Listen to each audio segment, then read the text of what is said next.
ನಮ್ಮ ಕೆಲವರ ಮನಸ್ಸಿನಲ್ಲಿ ಇರಬಹುದು, ಹೌದು ಸಮಾಧಿಯನ್ನು ಕೆಡವಿದ ತಕ್ಷಣ ಏನದು ಒಂದು ವೈಯಕ್ತಿಕ ಅಲ್ವಾ? ಇದರ ಬಗ್ಗೆ ಮೊದಲೇ ಸ್ಪಷ್ಟನೆ ಕೊಡ್ತಾ ಇದ್ದಾನೆ. ಒಬ್ಬ ವ್ಯಕ್ತಿ ಸಮಾಜಕ್ಕೆ ದುಡಿದ ಮೇಲೆ ದೇಶದ ಆರ್ಥಿಕತೆಗೆ ತನ್ನ ಒಂದು ಸಂಸ್ಥೆಯ ಮೂಲಕ ಕೊಡುಗೆಯನ್ನು ನೀಡಿದ ಹಿನ್ನೆಲೆಯಲ್ಲಿ ಅದು ಒಂದು ಕುಟುಂಬದ ಹಿನ್ನೆಲೆ, ಕುಟುಂಬಕ್ಕೆ ಸೇರಿದಂತಹ ವ್ಯಕ್ತಿ ಆಗಿರೋದಿಲ್ಲ. ಮತ್ತು ಅವರೊಬ್ಬ ಸಾಮಾಜಿಕವಾಗಿ ಸೇವೆ ಸಲ್ಲಿಸಿದ ಹಿನ್ನೆಲೆಯಲ್ಲಿ, ಸಾಮಾಜಿಕವಾಗಿ ಪರಿಗಣಿಸಿದ ಹಿನ್ನೆಲೆಯಲ್ಲಿ ಸರ್ಕಾರದ ಒಂದು ರೆಕಗ್ನೈಸ್ಡ್ ಪರ್ಸನ್ ಅಂತ ಹೇಳ್ತೇವೆ ನಾವು. ಹಾಗೆ ಸುಂದರರಾಮ್ ಶೆಟ್ರ ಏನು ಸಮಾಧಿಯನ್ನ ಏನು ಕೆಡವಿದ್ದಾನೆ, ಅದನ್ನು ಪರ್ಯಾಯ ವ್ಯವಸ್ಥೆ ಮಾಡದೆ ಅದನ್ನು ಕೆಡವಿದ್ದು ಸರಿಯಲ್ಲ. ಅದನ್ನ ಅದರ ಇತಿಹಾಸ ಸ್ವಲ್ಪ ನಾವು ಅವರಲ್ಲಿ ಕುಟುಂಬಸ್ಥರಲ್ಲಿ ಕೇಳಿದಾಗ, ಬಹುಶಃ ಅವರ ದೊಡ್ಡ ಫ್ಯಾಮಿಲಿ, ಆ ದೊಡ್ಡ ಫ್ಯಾಮಿಲಿಯಲ್ಲಿ ಬಹಳ ವರ್ಷಗಳ ಹಿಂದೆ ಅದು ಪಾರ್ಟಿಷನ್ ಆಗಿ ತುಂಡು ತುಂಡಾಗಿತ್ತು. ಆ ಒಂದು ಫ್ಯಾಮಿಲಿಗೆ ಏನೋ ಒಂದು ಫ್ಯಾಮಿಲಿಗೆ ಆ ಶೇರ್ಸ್, ಆ ಭೂಮಿ ಹೋಗಿತ್ತು. ಹಾಗಾಗಿ ಆ ಮಹಿಳೆ ಕೂಡ ಏನು ಭೂಮಿ ಪಡೆದಿದ್ರು, ಆ ಮಹಿಳೆ ಕೂಡ ಬಹಳ ಹಿರಿಯರಾಗಿದ್ದರು. ಆ ಹಿರಿಯರು ಬಹಳ ಸ್ವಲ್ಪ ಸಮಯದ ಕೆಲವು ವರ್ಷಗಳ ಹಿಂದೆ ಮೃತಪಟ್ಟಿರ್ತಾರೆ. ಅವರು ಮೃತಪಟ್ಟ ಪೂರ್ವದಲ್ಲಿ ಈ ಎಕ್ವಿಸಿಷನ್ ಪ್ರಾಸೆಸ್ ಆಗಿತ್ತು. ಎಕ್ವಿಸಿಷನ್ ಹಿನ್ನೆಲೆಯಲ್ಲಿ ಅದಕ್ಕೆ 1,75,000 ಸರ್ಕಾರ ಕೊಟ್ಟಿದ್ದಾರೆ. ಆದ್ರೆ ಆ ಮಹಿಳೆ ಹೇಳಿದ ಶಬ್ದ ಏನಂದ್ರೆ, ಆ ಹಿರಿಯ ಜೀವಿ ಹೇಳಿದ ಶಬ್ದ ಏನಂದ್ರೆ, ಸುಂದರರಾಮ್ ಶೆಟ್ರು ಅವರು ಸಮಾಜಕ್ಕೆ ಕೆಲಸ ಮಾಡಿದವರು, ಸಾಮಾಜಿಕ ವ್ಯಕ್ತಿ. ಹಾಗಾಗಿ ಅವರಿಗೆ ಮೀಸಲುಪಟ್ಟಂತಹ ಅವರ ಗೋರಿಗೆ ಸಂಬಂಧಪಟ್ಟ, ಸಮಾಧಿಗೆ ಸಂಬಂಧಪಟ್ಟ ಸ್ಟ್ರಕ್ಚರ್ ಅಲ್ಲಿ ಏನು ಹಣ ಇದೆ, ಮುಂದೊಂದು ದಿನ ಯಾರಾದರೂ ಅದರ ಬಗ್ಗೆ ಕ್ರಮ ಕೈಗೊಳ್ಳುವುದಿದ್ರೆ ಅದ್ರ ಬಗ್ಗೆ ಉಪಯೋಗ ಆಗಲಿ ಅಂತ ಅವರ ಮಕ್ಕಳಿಗೆ ನೀಡಿದ್ದಾರೆ. ಇಲ್ಲಿ ವಿಚಾರ ಏನಂದ್ರೆ, ಸುಂದರರಾಮ್ ಶೆಟ್ರ ವ್ಯಕ್ತಿತ್ವದ ಬಗ್ಗೆ ಯಾರು ಕೂಡ ಹೇಳ್ಬೇಕಾಗಿಲ್ಲ. ಬಹುಶಃ 1963ರಿಂದ 65, 66ರವರೆಗೆ ಅವರು ಮಾಡಿದಂತ ಸಾಧನೆ ಏನಂದ್ರೆ, ಕೇವಲ ಮಂಗಳೂರಿಗಷ್ಟೇ ಸೀಮಿತವಾಗಿದ್ದ, ಕರಾವಳಿಗಷ್ಟೇ ಸೀಮಿತವಾಗಿದ್ದ ಒಂದು ವಿಜಯ ಬ್ಯಾಂಕ್ ಅನ್ನು ಅವರು ಚಾರ್ಮನ್ಶಿಪ್ ತಗೊಂಡಾಗ, ಆ ಸಂದರ್ಭದಲ್ಲಿ 4-5 ವರ್ಷದ ಅವಧಿಯಲ್ಲಿ 10 ಬೇರೆ ಬೇರೆ ಬ್ಯಾಂಕ್ಗಳನ್ನ ತನ್ನ ಬ್ಯಾಂಕ್ಗಳ ಜೊತೆ ಮರ್ಜ್ ಮಾಡ್ಕೊಂಡು, ಆ ಮೂಲಕ ಅವರು ಏನ್ ಮಾಡಿದ್ರ ಅಂದ್ರೆ, ಇಡೀ ದೇಶದಾದ್ಯಂತ ಒಂದು ರೆವಲ್ಯೂಷನ್ ಮಾಡಿದ್ರು. ಒಂದು ದೊಡ್ಡ ಬ್ಯಾಂಕ್ ಅನ್ನ, ದೇಶದಾದ್ಯಂತ ಶಾಖೆ ಹೊಂದಿರುವಂತ ಬ್ಯಾಂಕ್ ಅನ್ನು ಸ್ಥಾಪಿಸಿದ್ರು. ಇಷ್ಟೇ ಅಲ್ಲದೆ ಅವರ ಮುಂದಿನ ಸಾಧನೆ ಏನಂದ್ರೆ, ಅವರ ಆ ಸಂದರ್ಭದ ಘಟ್ಟದ ವ್ಯಕ್ತಿಗಳಲ್ಲಿ ಅಥವಾ ಜನರಲ್ಲಿ ಕೇಳಿದ್ರೆ ಗೊತ್ತಾಗತ್ತೆ ಏನಂದ್ರೆ, ಆ ಸಂದರ್ಭದಲ್ಲಿ ಎಲ್ಲಿಯವರೆಗೆ ವಾತಾವರಣ ಸೃಷ್ಟಿ ಮಾಡಿದ್ರಂದ್ರೆ, ಕೇವಲ ಒಂದು 7th ಕ್ಲಾಸ್ ಸ್ಟಡಿ ಮಾಡಿದ್ರೆ, 10ನೇ ಕ್ಲಾಸ್ ಸ್ಟಡಿ ಮಾಡಿದ್ರೆ, ಡಿಗ್ರಿ ಸ್ಟಾರ್ಟ್ ಮಾಡಿದ್ರೆ, ಈ 3 ಹಂತದಲ್ಲಿ ಕೂಡ ನಮಗೆ ಜಾಬ್ ಸಿಗತ್ತೆ ಅನ್ನೋ ಒಂದು ವಾತಾವರಣವನ್ನು ಸೃಷ್ಟಿ ಮಾಡಿದೆ. ಅಂದ್ರೆ ಉದ್ಯೋಗ ನಿರ್ಮಾಣವನ್ನು ಮಾಡಿದೆ.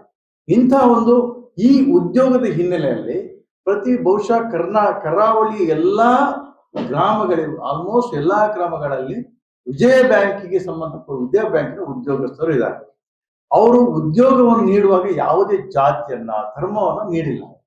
ಬಹುಶಃ 1980 ಹೊತ್ತಿಗೆ ಅವರು ಎಂತಹ ಸಾಧನೆ ಮಾಡಿದರೆ, 63ರಿಂದ 80 ಆ ಅವಧಿಯವರೆಗೆ ಮಾಡಿದ ಸಾಧನೆ ಏನಂದ್ರೆ, 551 ಏನೋ ಶಾಖೆಗಳನ್ನ, ವಿಜಯ ಬ್ಯಾಂಕ್ ಶಾಖೆಗಳನ್ನ ತೆರೆದಿದ್ದಾರೆ. ಈ ಯಾವುದೇ ಬ್ಯಾಂಕ್ ಆ ಸಂದರ್ಭ, ಬಿಕಾಸ್ ನಾನೊಬ್ಬ ವಕೀಲರಾಗಿ ನಾನು ಬ್ಯಾಂಕಿಂಗ್ ಹಿನ್ನೆಲೆಯನ್ನು ಅಧ್ಯಯನ ಮಾಡಿದ್ರಿಂದ, ಆ ಸಂದರ್ಭದಲ್ಲಿ ಆ ಕಾಲಘಟ್ಟದಲ್ಲಿ ಇದ್ದಂತಹ ಬ್ಯಾಂಕ್ಗಳು ಎಲ್ಲವೂ ಕೂಡ ಇಲ್ಲಿ ನಗರ ಪ್ರದೇಶಕ್ಕೆ ಸೀಮಿತ ಆಗಿದೆ.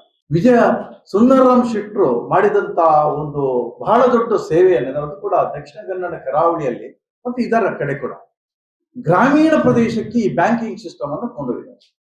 ಅದು ಯಾವ ಬ್ಯಾಂಕ್ ಅನ್ನು ನೋಡಿ ಕೂಡ ವಿಜಯ ಬ್ಯಾಂಕ್, ಎಲ್ಲಾ ಹಳ್ಳಿಗಳಲ್ಲಿರುವಂತ ವಿಜಯ ಬ್ಯಾಂಕ್, ಗ್ರಾಮೀಣ ಬ್ಯಾಂಕ್ ಮತ್ತು ಸಣ್ಣ ಸಣ್ಣ ಉದ್ಯಮದಾರರಿಗೆ ಈ ರೀತಿ ಲೋನ್ಗಳನ್ನು ಕೊಡುವ ಮೂಲಕ ಅತಿ ಹೆಚ್ಚು ಶಾಖೆಗಳನ್ನು ಹೊಂದಿದ್ದು ಕೂಡ ನಮ್ಮ ಕರಾವಳಿಯಲ್ಲಿ. ನಾನು ಹಿಂದೆ ವಿಜಯ ಬ್ಯಾಂಕ್ ಉಳಿಸಿ ಹೋರಾಟ ಮಾಡೋದ ಸಂದರ್ಭದಲ್ಲಿ ನನಗೆ ಬಹಳಷ್ಟು ವಿಚಾರಗಳು ಸುಂದರರಾಮ್ ಶೆಟ್ರ ಬಗ್ಗೆ ಗೊತ್ತಾಯ್ತು, ಅವರ ಸಾಧನೆಗಳ ಬಗ್ಗೆ ಗೊತ್ತಾಯ್ತು, ಅವರು ಮಾಡಿದಂತಹ ದೇಶ ಸೇವೆ ಬಗ್ಗೆ ಕೂಡ ಗೊತ್ತಾಯ್ತು.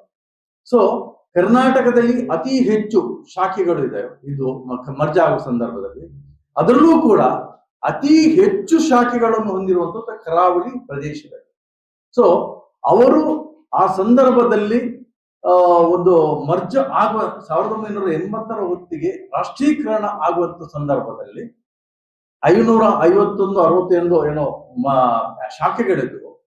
ಹೊರತಾಗಿ 600 ಕೋಟಿಗೆ ಮಿಕ್ಕಿ ಅಲ್ಲಿ ಬಂಡವಾಳ ಇದೆ. ಸೊ ಈ ರೀತಿಯಾದಂತ ಸಾಧನೆ ಹಿನ್ನೆಲೆಯಲ್ಲಿ ಮತ್ತು ಆ ಸಂದರ್ಭದಲ್ಲಿ ಕ್ರೈಟೀರಿಯಾಕ್ಕೆ ರೀಚ್ ಆಯ್ತು. ಯಾಕಂದ್ರೆ ನ್ಯಾಷನಲೈಸ್ ಇಂದಿರಾ ಗಾಂಧಿ ಅವರು ಬ್ಯಾಂಕ್ ಅನ್ನು ರಾಷ್ಟ್ರೀಕರಣಗೊಳಿಸುವ ಸಂದರ್ಭದಲ್ಲಿ ಅಂದ್ರೆ ಎಲ್ಲ ವರ್ಗಕ್ಕೂ ಕೂಡ ಬ್ಯಾಂಕ್ಗಳು ರೀಚ್ ಆಗಬೇಕು ಅನ್ನೋ ಉದ್ದೇಶದಿಂದ ಇಂದಿರಾ ಗಾಂಧಿ ಅವರು ನ್ಯಾಷನಲೈಸ್ ಮಾಡಿದ್ರು. ಆ ಸಂದರ್ಭದಲ್ಲಿ 10,000 ಮಂದಿ ಉದ್ಯೋಗಸ್ಥರಾಗಿದ್ದಾರೆ. 10,000 ಮಂದಿ. ಇವತ್ತು ನಾವು ನೋಡ್ತಿದ್ದೀವಿ ಉದ್ಯೋಗ ಏನಾಗಿದೆ, ಎಲ್ಲಿ ಸಿಗ್ತಾ ಇದೆ. ಆ ಸಂದರ್ಭ ಅಂತ ಒಂದು ವಾತಾವರಣ ಸೃಷ್ಟಿ ಮಾಡಿದಲ್ಲದೆ ಈ ಪ್ರದೇಶಕ್ಕೆ ನಮ್ಮಲ್ಲಿ ಮುಲ್ಕಿಯಲ್ಲಿ ವಿಜಯ ಕಾಲೇಜ್ ಅಂತಿದೆ, ಶಿವರದಲ್ಲಿ MSRS ಕಾಲೇಜ್ ಅಂತ ಇಂಥ ಕಾಲೇಜ್ ಶೈಕ್ಷಣಿಕವಾಗಿ ಅವರು ಒತ್ತು ಕೊಟ್ಟಿದ್ದಾರೆ. ಅದೇ ರೀತಿ ಈ ಪ್ರದೇಶದಲ್ಲಿ ಎಜುಕೇಶನ್ಗೆ ಬಹಳಷ್ಟು ಆಸಕ್ತಿಯನ್ನು ಕೊಟ್ಟಿದ್ದಾರೆ. ಹಾಗಾಗಿ ಈ ಕರಾವಳಿ ಜಿಲ್ಲೆಗೆ ಬಹಳಷ್ಟು ಕೊಡುಗೆಯನ್ನು ನೀಡಿದಂತ ಸುಂದರರಾಮ ಶೆಟ್ಟರನ್ನ ಮತ್ತೆ ಪ್ರತಿ ಮನೆಗೂ ಪ್ರತಿ ಹಳ್ಳಿಗೂ ಕೂಡ ಒಂದು ಉದ್ಯೋಗವನ್ನು ಕೊಟ್ಟಂತ ಸುಂದರರಾಮ ಶೆಟ್ಟಿಯನ್ನ ಈ ಕರಾವಳಿ ಜಿಲ್ಲೆ ಯಾವತ್ತೂ ಮರೆಯಲಿಕ್ಕಿಲ್ಲ, ಮುಂದೆ ಕೂಡ ಮರೆಯಲಿಕ್ಕಿಲ್ಲ. ಇವತ್ತು ನಾವು ಏನು ವಿದ್ಯಾಭ್ಯಾಸ, ಬಹುಶಃ ನಾನು ಕೂಡ ಒಂದು ಬಹಳ ಹಳ್ಳಿಯಿಂದ ಬಂದಿದ್ದವ. ನಮಗೆ ಚಿಕ್ಕಂದಿನಲ್ಲಿ ಹೇಳ್ತಿದ್ದೆ ಏನಂದ್ರೆ, ನೀವು ಸ್ವಲ್ಪ ಒಂದು 10ನೇ ತರಗತಿಯವರೆಗೆ ಹೋದ್ರು, ಬ್ಯಾಂಕಲ್ಲಿ ಕೆಲಸ ಸಿಗತ್ತೆ. ಆದ್ರೆ ಈ ಒಂದು ಪ್ರೇರಣೆಯನ್ನ ಕೊಡ್ಲಿಕ್ಕೆ, ಮನೆಗೆ ಹೇಳಲಿಕ್ಕೆ ಮತ್ತು ಪ್ರೇರಣೆ, ವಿದ್ಯಾಭ್ಯಾಸಕ್ಕೆ ಪ್ರೇರಣೆ ಕೊಟ್ಟದ್ದು ಕೂಡ ವಿಜಯ ಬ್ಯಾಂಕ್ ಅಂತ ಹೇಳಲಿಕ್ಕೆ ನಾನು ಇಚ್ಛೆ ಪಡ್ತಿದ್ದೇನೆ. ಹಾಗಾಗಿ ಇವರ ಹಿನ್ನೆಲೆಯಲ್ಲಿ ಏನ್ ಮಾಡ್ಬೋದು ಆಯ್ತು. ನಾವು ಸಮಾಧಿ ಹಿನ್ನೆಲೆಯಲ್ಲಿ ನಾನು ಒಬ್ಬ ಒಂದು ಮುಲ್ಕಿ ಪ್ರದೇಶದಿಂದ ಬಂದಿದ್ದರಿಂದ ಮುಲ್ಕಿ ತಾಲೂಕು ಹೋರಾಟ ಆಯ್ತು, ಹಾಗೆ ತಾಲೂಕು ಕೂಡ ಆಯ್ತು. ಆದ್ರೆ ಅಲ್ಲಿ ಇದ್ದಂಥದ್ದೆಲ್ಲ ಏನು ಅಭಿವೃದ್ಧಿಗಳು ಅದು ಎಲ್ಲ ಕಳ್ಕೊಂಡಿದ್ವಿ, ಇನ್ಕ್ಲೂಡಿಂಗ್ ಈ ವಿಜಯ ಬ್ಯಾಂಕಿಗೆ ಉದ್ಯೋಗಸ್ಥರಿಗೆ ತರಬೇತಿ ಕೇಂದ್ರ ಇತ್ತು, ಅದು ಕೂಡ ಅಲ್ಲಿಂದ ಈಗ ಅಲ್ಲಿಲ್ಲ. ಹಾಗೆ ಮುಲ್ಕಿ ಸುಂದರರಾಮ ಶೆಟ್ಟಿ ಅಂತ ಏನು ಹೆಸರಿದೆ, ಆ ಮುಲ್ಕಿ ಅನ್ನೋ ಶಬ್ದ ದೇಶದಾದ್ಯಂತ ಪ್ರಸಿದ್ಧದಂತಹ ಮುಲ್ಕಿ ಸುಂದರರಾಮ ಶೆಟ್ಟಿ ಹೆಸರಲ್ಲಿ ಒಂದು ಸರ್ಕಾರ ಕನಿಷ್ಠ 1 ಎಕರೆ ಜಾಗವನ್ನು ನಿಗದಿಪಡಿಸಬೇಕು. ಅದ್ರ ಒಂದು ಸೈಡ್ ಅಲ್ಲಿ ಸಮಾಧಿ ಅನ್ನೋ ವಿಚಾರ ಆದ್ರೆ, ಆ ಸಮಾಧಿ ಯಾಕೆ ಅಂತ ಹೇಳಿದ್ರೆ ಮುಂದಿನ ಪೀಳಿಗೆಗೆ ಇವರು ಮಾಡಿದ ಕೊಡುಗೆಯನ್ನು ನಾವು ಕೇವಲ ಸಮಾಧಿ ಅಂತ ಹೇಳ್ತಾ ಇಲ್ಲ, ಮುಂದಿನ ಪೀಳಿಗೆಗೆ ಸುಂದರರಾಮ ಶೆಟ್ಟರವರು ಒಂದು ಬ್ಯಾಂಕಿಂಗ್ ಕ್ಷೇತ್ರದಲ್ಲಾಗಲಿ, ಶೈಕ್ಷಣಿಕ ಕ್ಷೇತ್ರದಲ್ಲಾಗ್ಲಿ, ಇತರ ಕ್ಷೇತ್ರದಲ್ಲಿ ಮಾಡಿದಂತ ಕೊಡುಗೆ ಏನು ಅನ್ನೋದನ್ನ ಸರ್ಕಾರ ಅದನ್ನು ಹೇಳುವಂತ ಕೆಲಸವನ್ನು ಸರ್ಕಾರ ಮಾಡಬೇಕು. ಪದವೀಧರರಿದ್ದಾರೆ, ಅವರಿಗೆ ಟ್ರೈನಿಂಗ್ ಕೊಡುವಂತ, ತರಬೇತಿ ಕೊಡುವಂತಹ ಸ್ಪರ್ಧಾತ್ಮಕ ಪರೀಕ್ಷೆಗೆ ಒಂದು ತರಬೇತಿ ಕೊಡುವಂತಹ ಒಂದು ಉತ್ತಮ ಸುಸಜ್ಜಿತ ಸಂಸ್ಥೆಯ ಸ್ಥಾಪನೆ ಮಾಡಬೇಕು. ಇದು 2 ಬೇಡಿಕೆಗಳನ್ನು ನಾವು ಇಡ್ತಾ ಇದ್ದೇವೆ. ಸೊ ಈ ಹಿನ್ನೆಲೆಯಲ್ಲಿ ಬಹುಶಃ ಸುಂದರರಾಮ ಶೆಟ್ಟರ ಒಂದು ಹೆಸರು ಶಾಶ್ವತವಾಗಿ ಉಳಿಬೇಕಾದ್ರೆ ಸರ್ಕಾರ ಮಾಡಬೇಕಾದ ಮೊದಲ ಕೇಸಲ್ಲಿ ಇವರ ಹೆಸರಲ್ಲಿ ಯಾವ ವ್ಯಕ್ತಿ ಒಂದು ಹೆಚ್ಚಿಗೆ ಶೈಕ್ಷಣಿಕವಾಗಿ ಮತ್ತು ಉದ್ಯೋಗಕ್ಕೆ ಒತ್ತು ನೀಡಿದರೋ ಆ ಹಿನ್ನೆಲೆಯಲ್ಲಿ ಒಂದು ಸಂಸ್ಥೆ ಸ್ಥಾಪನೆ ಮಾಡ್ಬೇಕಂತ ನಾವು ಬೇಡಿಕೆಯನ್ನು ಇಡ್ತೇವೆ. ಕ್ರೀಡೆಗೆ ಹೈಯೆಸ್ಟ್ ಅವರು ಸಪೋರ್ಟ್ ಮಾಡಿದವರು ವಿಜಯ ಬ್ಯಾಂಕ್ ಇರುವಾಗ ವಿಜಯ ಬ್ಯಾಂಕಿನ ಹೆಸರು ಪ್ರತಿಯೊಂದು ದಿನಪತ್ರಿಕೆಯಲ್ಲಿ ಬ್ಯಾಕ್ ಪೇಜ್ ಅಲ್ಲಿ ಬರ್ತಾ ಇತ್ತು. ವಿಜಯ ಬ್ಯಾಂಕಿನ ಇಂಥವ್ರು ಇಂಥ ಪ್ರಶಸ್ತಿ ಪಡೆದ್ರು, ಈ ರೀತಿ ಪಡೆದ್ರು ಏನಲ್ಲ. ಆಮೇಲೆ ಅವರು ಅತ್ಯಂತ ತಮ್ಮ ಹುಟ್ಟಿದ ಊರನ್ನ ಪ್ರೀತಿ ಪಟ್ಟವರು. ಒಂದು ಮಾತ್ರ ಇರ್ಬೋದು, ಅವರು ದಕ್ಷಿಣ ಕನ್ನಡ ಜಿಲ್ಲೆಯ ಯಾವ ಧರ್ಮವನ್ನು ನೋಡದೆ ಊರಿನವರು ಅಂತ ಹೇಳಿ ಅತ್ಯಂತ ಪ್ರೀತಿಯಿಂದ ಎಲ್ಲಾ ಧರ್ಮದವರಿಗೂ ಎಲ್ಲಾ ಜಾತಿ ವರ್ಗದವರಿಗೂ ಕೆಲಸ ಕೊಟ್ಟು ಪ್ರೋತ್ಸಾಹಿಸಿದವರು. ಇಂದು ನಾವೆಲ್ಲ ನಮ್ಮ ಮಕ್ಕಳು ವಿಜಯ ಬ್ಯಾಂಕಿನಿಂದಾಗಿ ಅತ್ಯಂತ ಒಳ್ಳೆಯ ವಿದ್ಯೆಯನ್ನು ಪಡೆದು ಇವಾಗ ನಮ್ಮ ದಕ್ಷಿಣ ಕನ್ನಡ ಜಿಲ್ಲೆಯ ವಿಜಯ ಬ್ಯಾಂಕಲ್ಲಿ ಕೆಲಸ ಮಾಡುವಂತ ಎಲ್ಲಾ ಉದ್ಯೋಗಿಗಳು ಮಕ್ಕಳೆಲ್ಲ ಡಾಕ್ಟರ್, ಇಂಜಿನಿಯರ್ ಆಗಿ ಪರದೇಶದಲ್ಲಿ ಇದ್ದಾರೆ. ಅದಕ್ಕೆ ಯಾರು ಕಾರಣ? ನಮ್ಮ ಅನ್ನದಾತ ಅವರು ಸುಂದರರಾಮ ಶೆಟ್ಟರು. ನಾವು ಅವರನ್ನು ಪೂಜೆ ಮಾಡ್ತೇವೆ ಮನೆಯಲ್ಲಿ. ಈಗಲೂ ನಾನು ಒಂದು ಫೋಟೋ ಇಟ್ಟು ಅವರನ್ನು ಪೂಜೆ ಮಾಡ್ತೇವೆ. ಅಂತ ವ್ಯಕ್ತಿಯ ಒಂದು ಒಳ್ಳೆಯ ಗುಣಗಳನ್ನು ನಾವು ಐಡೆಂಟಿಫೈ ಮಾಡಿಲ್ವಾ ಅಂತ ಅಷ್ಟು ಬೇಸರ ಆಗುತ್ತೆ. ಆ ಕಾರಣದಲ್ಲಿ ಹೆಗ್ಡೆ ಅವರು ಹೇಳಿದಾಗೆ ಸುಂದರರಾಮ ಶೆಟ್ಟಿಯ ಒಳ್ಳೆಯ ಗುಣಗಳನ್ನು ನಾವು ಗುರುತಿಸಿ ನಮ್ಮ ಮುಂದಿನ ಪೀಳಿಗೆಗೆ ಅವರನ್ನು ಪರಿಚಯ ಮಾಡಿಕೊಡೋದಕ್ಕೋಸ್ಕರ ಅವ್ರ ನೆನಪನ್ನು ನಾವು ಸದಾ ಇರಿಸಿಗೋಸ್ಕರ ಅವರ ನೆನಪಿನಲ್ಲಿ ಸ್ವಲ್ಪ ಸಮಾಧಿಯೋ ಅಥವಾ ಒಳ್ಳೆಯ ಟ್ರೈನಿಂಗ್ ಕಾಲೇಜೋ ಅಥವಾ ಒಳ್ಳೆಯ ಒಂದು ಎಜುಕೇಶನ್ ಇನ್ಸ್ಟಿಟ್ಯೂಷನ್ ಏನೇ ಆಗ್ಬೋದು, ಅವರಿಗೆ ಒಂದು ಸದುದ್ದೇಶ ನಮ್ದಿದೆ.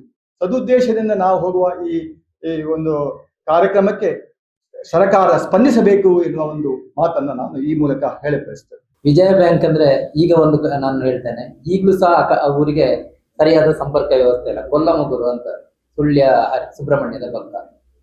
ಆದ್ರೆ ಆ 70-80ರ ದಶಕದಲ್ಲಿ ಅಲ್ಲಿ ಒಂದು ಬ್ರಾಂಚ್ ಸ್ಥಾಪನೆ ಮಾಡಿದ್ದಾರೆ. ಅಂದ್ರೆ ಆ ಬ್ಯಾಂಕ್ ಅನ್ನು ಎಲ್ಲಿಗೆ ಕೊಂಡೋಗಿದ್ದಾರೆ? ಯಾಕಂದ್ರೆ ನಗರದಲ್ಲಿ ಅವರಿಗೆ ಮಾಡಿ ಬಹಳಷ್ಟು ಲಾಭ ಕಿಸೆಯಲ್ಲಿ ಗಟ್ಟಿ ಮಾಡಿಕೊಳ್ಬೇಕಿತ್ತು.